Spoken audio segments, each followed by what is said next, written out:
có tàu con địa sai béo phải ở phòng mổ phải hospital phải ở bố mẹ kinh soi Lucas sâu tập phải sang sắp lụa yểm là như thế yểm ở bố mặc thầu nay địa sai béo phải phòng mổ béo phải ở The book of Luke chapter 4 verse 16 to 21 He came to Nazareth where he had been brought up. He entered as was his custom into the synagogue on the Sabbath day and stood up to read. The book of the prophet Isaiah was handed to him. He opened the book and found the place where it was written, The Spirit of the Lord is on me, because he has anointed me to preach good news to the poor. He has sent me to heal the brokenhearted, to proclaim release to the captive, recovering of sight to the blind, to deliver those who are precious, and to proclaim the acceptable year of the Lord. He closed the book, gave it back to the tenant, and sat down. The eye of all in the synagogue were fastened on him. He began to tell them, Today this scripture has been fulfilled in your hearing. Giêsu en duan Nazareth, tôn ni dương quá hô tài quá nông tập mu. Thảo tinh công hoài niềm hắng nhiệt cao nọ, minh quỷ tỏng, nên diệu xấu chia tài tổ kinh sâu. Mấy tao xó dùn quá tao tàu hòa miền Isaiah nhé số chuốn quân Giêsu nên diệu khói tai ló quật phía trên nái tây hòa. Xíu như sinh linh thảo dễ dường với dù ninh kín dĩa tai dùn phú phiền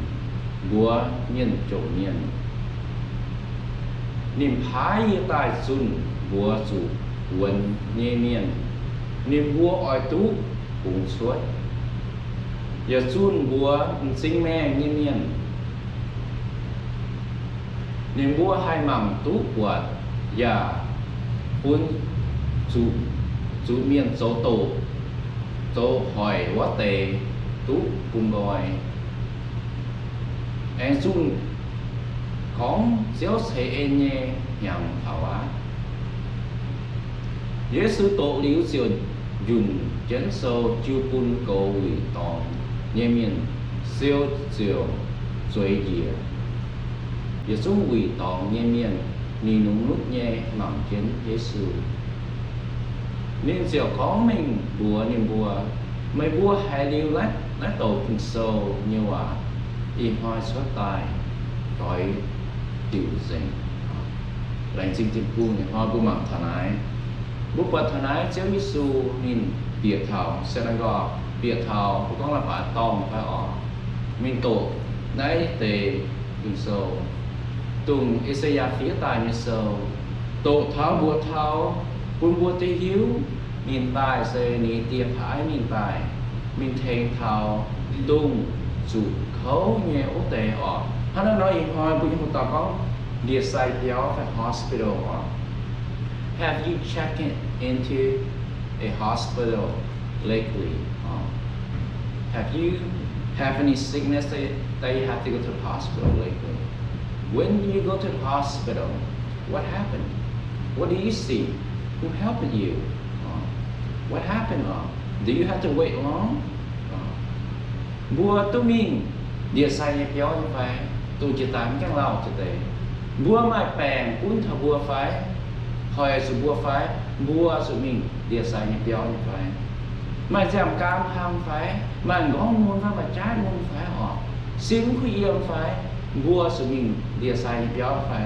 tùng bùa tu mình thọ địa sai béo sang hồ bùa tức quạt hay nhung bùa tức quang hay nhung bùa tức quạt thấy địa sai nghe nurse phải không có nurse phải thấy địa sai miền phải sửa chỗ đàn nghe ở receptionist phải tức quang địa sai phải bùa bên piệm thảo có nhá cho tài chân nó giống quản nó chân và yêu cho chúa rồi nói như là ó không tốt quăng bao nhiêu địa sai ó phải buat pelajaran dia saya dan buat sesuai dengan yang lah buat kita tahu quăng ý sẽ tăng hơn nếu chúng mình mẹ đối với số là có khâu có cha là thi mà cha buồn xuống mà nếu mình mẹ buat quạt nó số bông buông nó buat sama nó mà cái giá tệ chuyện này xuống mà tệ chuyệnแบบsố quăng nó rồi con người cũng số như người cũng số nó check in nó buat tu quăng thì cháu phải buat tu quăng mà phải buat mình thao nó đi sai cháu buat tu quăng nó what is your experience when you go to the hospital what do you see what do you experience what the hospital is supposed to be doing what are they supposed to do are they supposed to build a big nice building in there so people could make money people just go in there check in they just stand there and talk and wait till your time comes so they get paid by the hour or charge you by the hour what the hospital is supposed to do are they there to help you bữa hát mà cái đi sai như cô mà không nó coi đi sai là số nếu coi đi sai là số sẽ phải coi đi sai là thêm một bạn nhé bữa bữa nó coi đi sai là có yên lát trên cũng miền tây mảng nữa rồi ý hoa miền tây biển như đi sai như béo là biển như tỏng á như tu nhà rồi bữa nuôi chuối cái nó là tại vì mình cho nhà chót nhà là mình insurance xong tại vì tu nhà phải ô mà những biển rồi như mà con chó là như nông như sông hồ nông tây sông hồ giống như số con không cái gì số xếp nông số con kiên như miền na như chuyện như cùng chiếu á nếu mà chát nát cái bia như số con không bố phận thì chéo xuân nó bố minh cũng bẻ như miền bố minh mà bố phận nó bố mang cả nó đi sai cho họp cho số tụi bố chuối cho nó những con nữa muốn phải như trái là nó muốn phải như bèn là nó mua phải khấu có tài mà chân là nó như ngày ó tôi là nó như đau được nó như chén nó bố cho mình chỉ phải đi sai mình có một súng tốt quan chân chuối trên đó emergency họ giờ có cho hai bố bèn nó chẳng lộ một chút ruộng nhỏ trúng biểu á bố tất quăng thì nãy phải it's supposed to treat the sick and the wounded that's what hospitals do that's what hospitals is supposed to be to treat the people who are sick the people who are wounded bố quạt thằng nào bị hiu thảo hông mỏ đi sai này béo này họp chú mình trò bố bèn nhiên phải miền là sủng muốn nhiễm miền mình thà này là what sụt sò mình nhiễm sinh mẹ muốn hắn bỏ hoa mình cắt điện nó bỏ sủng sinh mẹ bỏ sủng nhân sinh xung con tập phun là mẹ nhà mà muốn quản đúng qua mình thấy một nhẫn phải sủng có bèn nhiên rồi yêu con đâu sinh quá rồi phải chồng cam hăng là sủng nín bữa mà những bạn hỏi sủng có sủng nín nó sẽ không địa sai nó sẽ không mỏi tỏng so what is the church supposed to be doing nhưng mà ham cả vì tôi đi sai tỏ mà hospital là hắn ngon nhỉ đi sai béo là hắn ngon nhỉ thêm nhưng có bẻ miệng thêm nhưng muốn miệng thêm sinh mẹ như thêm là vừa mà làm khảo mà giàu như miệng depression như miệng mình ta tỏ mình quan nó đi sai mình là hospital quan nào nhưng có chụp băng ní là bài tòng ní họจะไปท่าnó họ giống như con so what the church supposed to be doing So why do we exist, the church? Why do this First Name Church exist? What is our purpose? What are we supposed to do? All of us are sitting in here. What are we supposed to do? God have called you home in His presence. What are you supposed to do? Nhưng bố nó sẽ xấu nó là bài tòng bố tiêu yếm cho này. Nếu tiêu không thấy rằng biển chẳng bố nó là bài tòng. Bố nó là bài tòng sẽ xấu bố sẽ xấu như thế này là bài tòng. Tung bua tao tung chinh vùng tôi hiểu có cái này cái gì tôi hiểu tôi to lên dẫn đến những sản phẩm bua số bua những công bua số church is a place where we treat the sick and the wounded also just like the hospital kêu bang là tại to là phải hăng không mò hăng đi sai béo mà hăng hospital nó nhà nông ta thấy bút bẻ như miền nhà nông ta thấy muôn như miền giờ lồng ta thêm sinh mẹ như miền giờ lồng ta thêm hiếu giàu như miền giờ lồng ta thêm maiคนhiếuกันนานnhư miền hát giờ nhà mà sát táng cái bỏ chứ như miền nó chịu bám nhà phải hăng nè vua ta nói chịu bám ý hăng ta vua ta nói chịu bám cũng mà ta có bể chứ ý hăng bảo ô bữa nay phần sáng tôi tổ là má tao không biết ấy yếu sao yếu tôi rồi nếu phải hát nghe ấy yếu biết không mà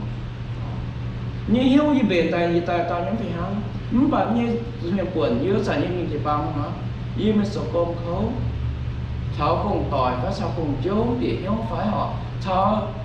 hoàng tỏi để hiếu phải cháu già tỏi để hiếu phải mà quần hiếu mà nổi mà bèn là nhau thời gian họ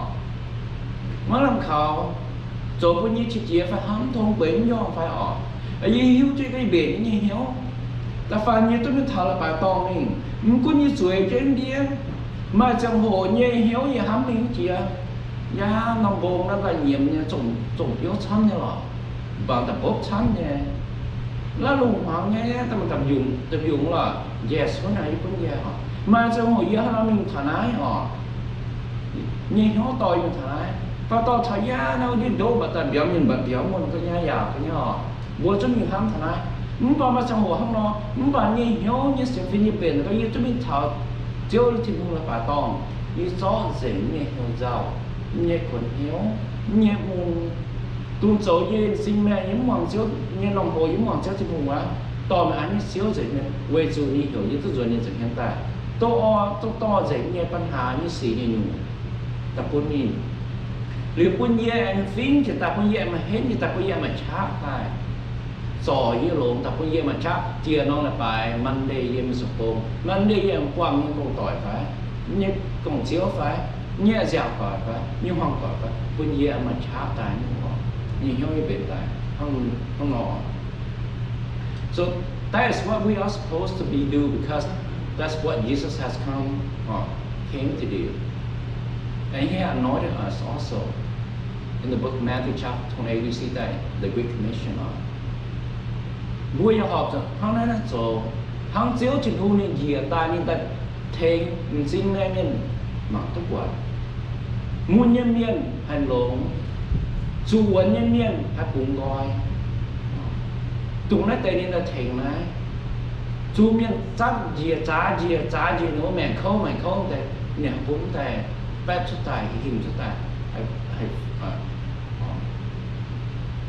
vui là phải hát nghe.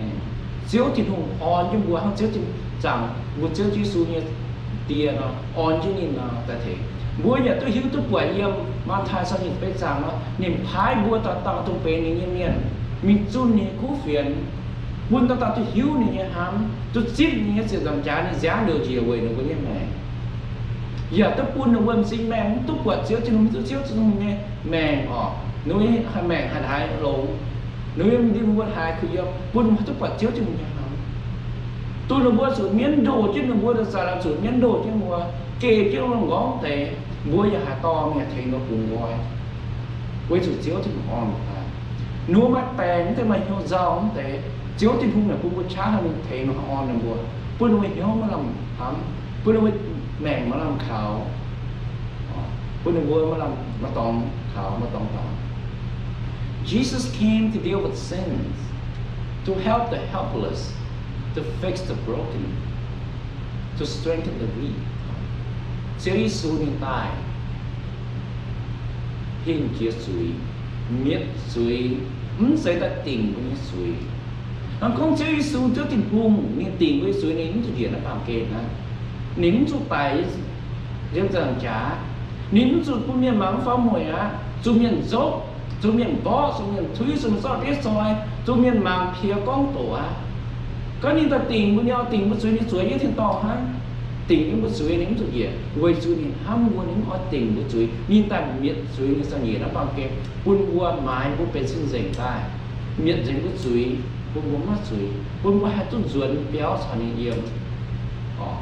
chết thực luôn. Nên ta thấy mua buôn bua quạt buôn mau như thế, và buôn mắt chả như thế. Còn buôn nó làm khảo như thế, sò buôn tài, buôn choáng thì cho lùi buôn chế chút chế, buôn ngò hàng mới nhớ xia, thì cho hàng lùi buôn chấm cho công, thì cho công buôn sầu, buôn như hiếu ra buôn hoàng tỏi mà chay ná, qua sự cái này như cháu nên bể nên buôn buôn chả tụi buôn mà làm khảo ở trong hồ, tụi buôn mau ở trong hồ, nãy bao cái buôn quang xuống như xì xám. Quang xuống như kinh bỏ sáng, quang xuống như hoài sáng, kinh bỏ thằng bún nhớ kinh bỏ thằng bún sân phi kinh bỏ thằng bún hoang tỏi kinh bỏ thằng bún như mẹ bún hiếu tôi sử dụng bún sập quăng nè bún hiếu tôi sử dụng để cho chuột suốt bây giờ điều về hiếu tôi con chiếu thì hưu nín chạy ta tìm chuyện mua chiếu thì hưu nín chạy ta cũng mua sửa sửa khấu họ chiếu thì hưu nín chạy buôn mua tại buôn mua tủ lộ buôn mua như mẹ tủ lộ buôn mua hai tủ bể nhẹ buôn đi hàng hắm mua muốn bảo vệ muốn tao sao ta nhìn danh hồ nhìn máu hồ chiếu thì hưu đi gì nó phạm quyền ta nín cái sự buồn nín cái sự buồn quay sự buồn chiếu thì hưu hiếu lộ hảอย่าห้ำให้มึงคนต่อซาตานอย่าหายเนี่ยไหวมึงบาดเสียวจิตกูห้ำวัวนะห้ำวัวจุนี่เหี้ยวดาวเหี้ยวหลงเนี่ยคนต่อซาตานไปห้ำเนี่ยช่วยชิวนี่เหี้ยวตายให้ล้อปวดนี่ห้ำมันจนได้ชาวนี้ชิวโทชาวนี้ลงตายวัวอย่าไปห้ำเนี่ยย้ำใส่หรอวัวอย่าให้ไหววัวอย่าให้มึงหวังนี่ว่าวัวอย่าให้ตัวเตะชาวนี้nó xéo trên hung mình hai lồng con búa hay con cạn búa hay con trắng búa đi xuống hai con trắng họ hoài tao bao hoài tao như ta sầu hoài cho mình những hoàng những cuộc phí we are to preach good news to the poor búa giờ cho tao xéo trên hung như khu phiền tao kinh sâu mình sụp quân tao mình thiếu buôn nuôi như mẹ cũng tụt chùm buôn nuôi như mẹ cũng tụt ái gì hàng cái pháo bền chứ mình mới làm khảo chứ mìnhคุยเยี่ยมใช่ไหมฮะเสียวใต้ล่างใช่ไหมฮะหนูว่าเนี่ยแกงด่างเนี่ยเยี่ยมสวงหนูเนี่ยแกงสวงหนูเกี้ยวนี่สวงแต่เกี้ยเยี่ยมกามทุกเยี่ยมหนูว่ายังไง We ought to proclaim freedom to the prisoner Who are the prisoner The prisoner of sickness okay? You are prisoner The prisoner of depression vua sự to mình thấy vô thảo bún tung ở sự buồn tránh nghén để bún là vua cùng gọi ta cùng xuất tài mất chủ yếm lô của nhau hát tao yếm lô của nhau vua tao chơi cái này hiếu như là xiên vua tao chút chơi cái lô của người nhé bèn rồi với lô cũng như vua hiểu giao rồi lô cũng như vua dây nan rồi lô cũng như vua vua yên hoang biển nhau rồi cũng như vua bố phục chế năm hồ cũng như bùa rồi bố hiếu giàu ở chẳng cũng như bùa cầm gì ở cũng như bùa chiếc kia ở cũng như bùa rồi toแต่มีเทงทำบุญจีบังต่อยเทงทำบุญมัวต่อยเทงทำบุญฟังต่อยเทงทำบุญจ่าต่อยเทงธนาลุงเลี้ยงเนี่ยปุ้นนะว่าปุ้นงอยแต่ไม่ถูกปุ้นแต่เจ้าให้ปุ้นสู่หัวปุ้นหัวกว้างสู่ยี่สี่นะฮะเนี่ยโอ้ยังดูว่ายังแม่ปุ้นนะว่าที่หิวเสียวกับโอ้เจ้าเห็นเจียเสียวให้เห็นว่าเบ่งจะสู้chiếu với chủ chiếu thì cùng chế sự nếu như tia thái như tại on như tại cùng gọi như thế thái bữa tại on như tại mình cùng gọi con là của ông chủ mà liền khảo cái nụ sao buồn kém là của như mẹ nó trong we are to give sight to the blind tung sinh mẹ như miền nó mắng quả bữa sự to quân nó khoi coi ông sinh tại quân nó mắng tất quả bua cho đi sai cho lấy dịch bún nó mảng cao chính còn young the 2020 bún nó mảng tất quả nếu em sinh mà trong hồ nếu em biết chéo thịt hù bún nó hạ mảng tất chéo thịt hù mà trong hồ bua như cái em sinh bua cái mình họ chịu mảng nó tóm họ cho to bua em mình phí này bua giờ mình mảng này mình xấu này bua như xéo thịt hù bua như là bà to nó về hắn đi sai như béo nó vua ta nói vua nghe sinh mà trong hồ bên sinh nè mà trong hồ vua nghe bên sinh mà trong cháu ta hỏi thầu bên linh quân vua ta nói cho ta nói ăn thế này quân xéo cho quân cố thành cho thùng thành quân sọ thành quân bể we are to release the oppressor from what which drag them down vua ta nói là phải hăng cái tụ hắn nhu ta bèn cái vua hỏi trong vua hắn nhu vua nhiệt cho năm chui hía con cũng cho là biết rồi bún bún nhẹ họ sử dụng cho cái lộn bún nhẹ bún mềm cái nhẹ họ lộn bún có hai số là biết bún nhẹ chút năm truy bún mềm hai bề hai khâu có họ vua ta ná cho chơi Giêsu vua ta ná cho bún nhìn nhưng thiện bún nhẹ năm truy bún sự nhẹ nên thiện bún đám năm giam cản bún sự đám lý do vua ta ná cho bún nhìn the church is designed to be a hospital chữ băng là phải hăng nhé xây ta bút bấy mà hăng để xài cho nó hăng phòng mỏ cho nó vua ta hiện nay sẽ có vua ta có yếm cho tổng chỉ miền nó yếm miền lỗ miền nó yếm mất dưới miền nó yếm cho chỉ dưới miền nó yếm bút bèn miền nó yếm phần xin lồng miền nó yếm mà trái muốn mà dám bèn miền mà hiểu giàu miền vua ta đã tổng nè cũng học cho suy này à sẽ có vua miền lỗ miền vua mà bèn miền vua xem phim hết như miền vua họ cho mình số tổ chính hùng nhé khúc phiền nè mình số hàng tổ như cô nè miền yếm thì nó muốn nè thì nó tập buông nè thì nó có nè tổ chính hùng nhé đi học tu tức quật tổ chính hùng nhé tam tu tức quật nè vua suy này sản sẽ vua vềสู่vua bút bèn vua chiêu chính hùng chát thành vua sọ bèn sọ với những linh nguồn vuaสู่bên trong hồ vua số suy vuaสู่từ nào vua số suy vua ra cho lấy bài miền tàu sẽ có vua miền ngoài miền is it we physically miền ngoài miền phải ở spiritually ở no matter what chúng ta miền ngoài miền sang vua ta đã chiếm chủ chiếu chính hùng sọ vua chiếm chủ nó sẽ rằng trả khá găng này dám điều gì của như mẹ sọ vua hắn bố mình địa sai nó bố mình địa sai nhập giáo bố mình khó sao quỳ sự bố mà mò bố sang mình bố mà bèn bố sang mình bố mà bèn bố phô mình sai thọ nái vua nói là phải ham nhé vua mà trước thì hùng ham vua nó sai thọ nái vua mà trước thì hùng đồ to chữ số vua mà sai thọ nái Jesus came to sing and save the lost, to heal the sick, mend the broken, to give hope to the hopeless. That was Jesus' goal, and that should be our goal also. Chiếu tình huống mình địa nói như bằng kênh tài, quầy chứ mà sổ, tin rằng cha, quầy nên ỏi tai sò cốt bèn mình. Tu nó vợ, quân nó như nhớ mà cụ yếm, nó liên quan mà cụ yếm, nó biết có gì tài mình sổ cũng như hà đào. Quân nó cũng làm hám, mà làm thảo. Nó sẽ chiếu như cô, giờ phải hám như nó hả phải người cô phải hám như. Yes, we can preach the good news and proclaim the freedom in Jesus. Vua phải hám nhé, vua hai nhưng hai số, thật trước thì không chọn con số. Chú ní cú phiền, vua ta tao như mẹ, hãy tu chuyện nhiều, tao như mẹ, hãy tu gỗ, ta tao như linh quân, mà tổng hiểm mà làm khảo. In the hospital, you have the doctor, the nurse, the surgeon. They are various staff and leaders. Không mỏ nó vua mình thấu tới quật. Vua thì có mà đi aside, mà nurses, mà phái mình surgeon mình phái mình nhớ tới, giờ mà rồi chân đầu, u đảng receptionist ship miền biểu tới mà xí mà công nhân xong có chế tổ công nhân vua như chụp băng là phải há mà chế tổ công nhân, mà phình xe mà miền cổ, mà tỏ dung quan, mà phun họ miền, mà chụp băng miền rồi chân này vua há mà cả. Bố mình ngó với biệt thọ nó không ngó mà cả miền chả lụt số nó có vào lưỡi bố biệt tao hay ta có quá khăm búa ship búa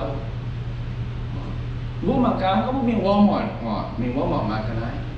bố mình tháo quá mỏi mà tao cho ông cố bố biệt à good afternoon sir bố chú hai bố thai có bố bố xuống tập bệnh sir mèo và bố xuống bệnh mẹ mèo cho hai thai có bố good afternoonแต่บางทีเช็คเอาซะโหก็เนี่ยก็เสือด่างmà nó tốt quả nhiều mà nó ăn nồng mà nó tốt quả thì phải mà chấm xuống như phải mà nó tốt phải ăn nồng có thể như phải lúc đó là bữa cái số ăn số này cho số cái em mà ta chơi em ta bữa have a good day từ giờ em ta nói rồi nó em ta nói ta shopping rồi nó ta nói rồi nó bữa như chụp bao như hắn ngon như phải bữa như mèn hắn ngon như phải bữa phải hắn như phải miền yang cháu bịa mà thầu bị béo bịa thầu bị chịu bàng bịa thầu như mẹ bữa con ô bè ngon tôi hết tôi quản mày mà chấm té như không phải mà té như chấm chụp phải như hai thèn tôi mày phải bữa tôi có không thể phải phụ nữ phải bữa tôi offer không thể thèn phụ nữ phải are you sick and need to be healed or are you the staff working to help others to heal mới cha mà cảm mày xây bút bè miền phải mày xây sự công miền mà xây bút bè miền ta thả lại chiếm chủ chiếu thì không thành mà phải chiếm chủ mà chịu bao miền thành chủ mày phải mày hiểu tôi con ô gì bút bè miền như chiếm chủ chiếu thì không thành gì như chiếu không thành gì mẹ ยี่มาช้าเนี่ยยี่ให้ถึงทางจุดบางต่อให้ถึงทางนี้บางต่อบัวยันนะจุดบางเมียนบัวตะตาเสียงเมียนบัวเป็นอินบัวเป็นแปะเมียนบัวอยากเป็นดีไซน์ออกบัวอยากเป็นต้มเมียนบัวอยากเป็นผู้ช่วยไปหาบัวเทงออกบัวสอบัวปูน Life is short, death is short thing. You can't run away from it. But Jesus is the cure. Với như mẹ nó nắng nhau, nắng nhau. Tài này bước má đó, giờ tôi đưa, xin đưa, phát hai quả. Với nó bằng, với nghe nó còn xin học vũ, nó bảo với liên quân, nó hai tài. Với chủ với yếu tôi chơi sự chiên này. Với như xem mẹ, chiên này chơi sự kinh tế tài chiên này. Jesus is the cure for whatever that is disabling us all. Chúa Giêsu sẽ hết hại, lỗ hại như cha. Rồi bây giờ siêu quân bây giờ mẹ. Mà quân hãy nhu bè, hãy nhu xì, hãy nhu rau. Rồi bông bông máu, rồi bông bông cha.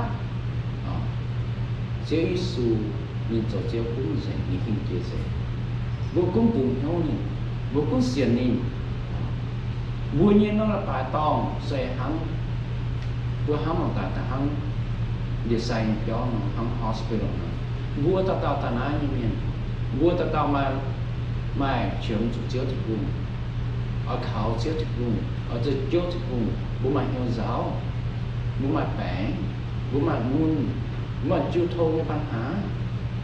bố cứ nói vậy vua ta nói vua chủ ta nói vua trưởng chủ chiếu thực vùng sò bố như mẹ